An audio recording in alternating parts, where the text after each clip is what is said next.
Alright, so I just heard about this whole thing with Don Lemon and a bunch of anti-ICE people busting up in a church, and I don't know what the hell is going on. So we're gonna check out the story together so I can figure this out. Things is getting wild.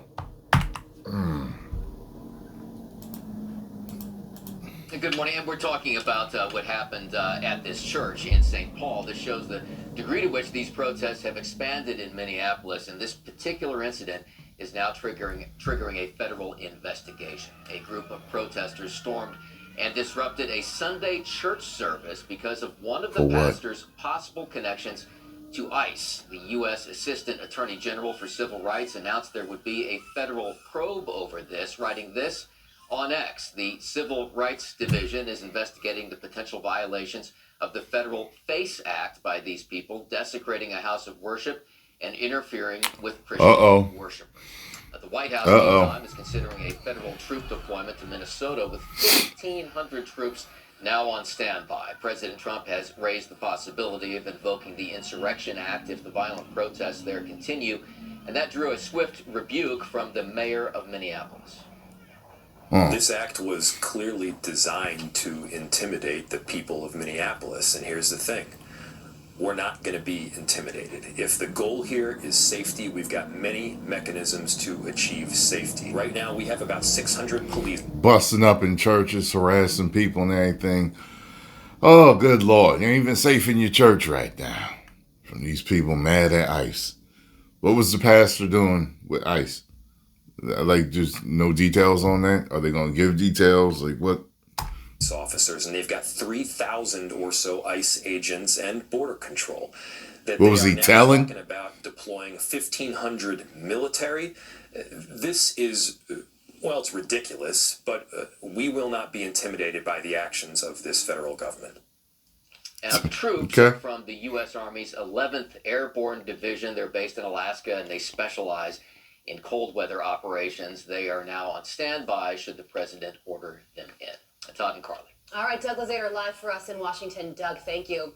Let's bring in former DHS advisor and former Secret Service Supervisory Special Agent Charles Moreno. Charles, thank you so much for joining us. So over the weekend, as Doug was laying out, you had the disruption of this church service where people who were praying were forced to leave. I mean, many people across the country are going to see that as a bridge too far. There's this other viral I can't imagine that.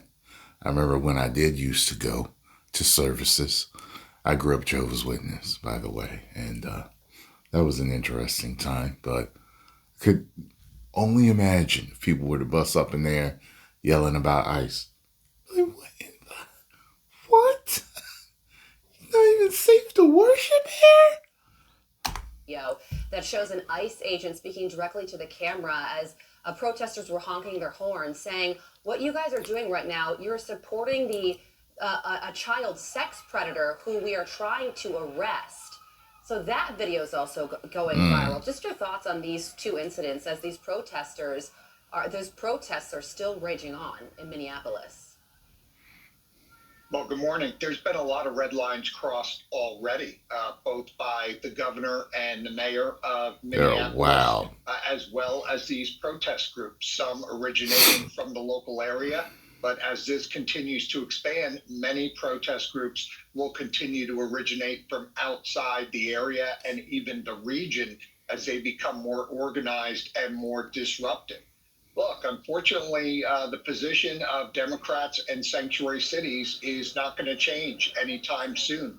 They are going to continue to play a role in inciting and obstructing when it comes to the enforcement of federal immigration laws. And they'll continue to villainize ICE at every opportunity they get.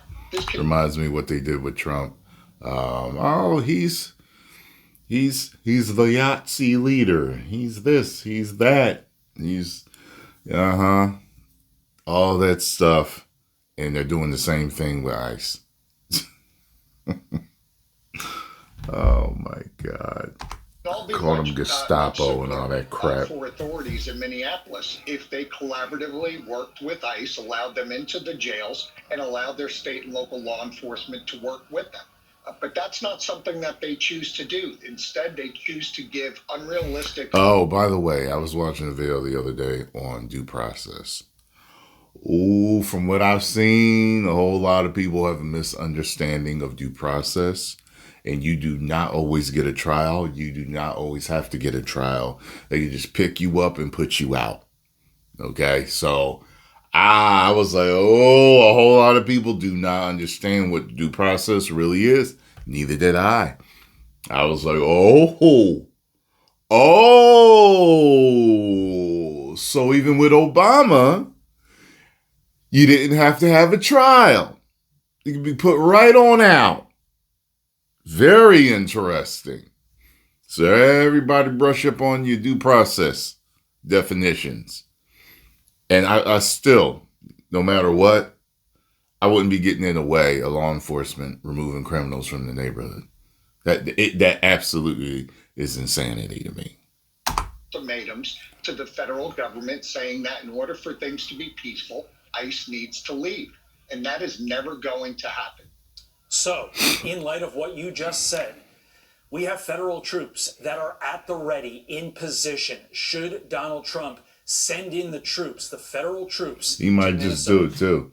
You know, he ain't scared of nobody. I was on record here the other day with Fox and Friends saying absolutely. The conditions exist on the ground. The president has the clear authority, and the Insurrection Act should, in fact, be invoked. It has become impossible and very dangerous for ICE and CBP to execute their statutory authorities within Minneapolis. And at some point in time, the courts also need to play more of a role here. They have boxed the president in. They have said that while he's allowed to federalize the National Guard, he's not allowed to deploy them, that he needs to exhaust all full-time resources. Well, full-time resources includes our full-time military. And that's why you now see 1,500 full-time military on standby, ready to come in. But the Insurrection Act, I think we're going to see sooner rather than later. Well, the president has put 1,500 soldiers on standby for possible deployment.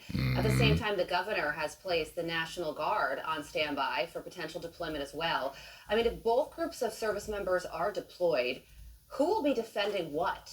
And what does that look like? I was just about to say something about that. The president declares the Insurrection Act in effect, then he takes control of both the full-time military and the National Guard. So we wouldn't have a scenario here, which we've heard Mayor Fry of Minneapolis talk about many times, where we'd have a situation of state and locals fighting with ICE agents. I know they'd love to see that. I was wondering about that. But it's not going to happen. I don't think you'll see state and local law enforcement ever follow that type of guidance. But when it comes to the military, we would not have a scenario where the full-time military is now going up against the National Guard because one was activated by the local government as opposed to the federal government. Meantime, the New York Post is reporting that a socialist group here has plans to round up more than 4,000 individuals for what they are referring to as a rapid response team. These individuals are then going to protest ICE and do a lot more than protest, as the article explains. So, if they obstruct federal law enforcement, Charles, do you think DOJ needs to prosecute every single one of them in order to ultimately send a message in order to get this obstruction to stop? Yeah, I've got to say, like I said, the red lines have been crossed, especially in Minnesota. I believe investigation should be well underway, not just being looked at with respect to obstruction, absolute insanity, as well as threats against federal agents. And I think those charges, or potentially those charges, should be explored in other sanctuary locations as ICE continues to carry out their mission. Law enforcement's going to have to pay very close attention to the intelligence here regarding these groups. I ain't got no business with criminals. I ain't got no business with people committing crimes. I'm just trying not to commit no crimes and just go about my day peacefully. These people, oh, look, Lord. Many of them radical, many of them going to be aligned with groups like Antifa and others that are going to want to come and are going to want to get violent and mix it up with federal agents, because it's the narrative of Democrats that it's ICE's fault.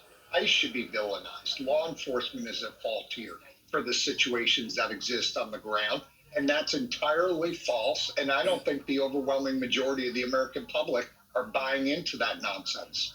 The nation watches as New York City could be next. Former DHS advisor and former Secret Service supervisory special agent Marino. Thank you. It's so exhausting seeing the insanity in people today. I mean, I'm staying as far away from it as possible. I don't see me marching out in the blistering cold, mad because people that violated the law are getting arrested. Like I said, I feel bad for the children. I feel bad for people that were busted, that were sold a dream. Were basically lied to. I feel bad for them. But you came willingly knowing the consequences. You knew what could happen. You could get shipped back. You do know that. Okay, all right. We don't need nothing else to talk about. You know what I'm saying? Nothing else to talk about. So post comments down below. Let me know what you all think. If you enjoyed my thoughts and commentary on this, hit the like button, subscribe, and share. I got more coming.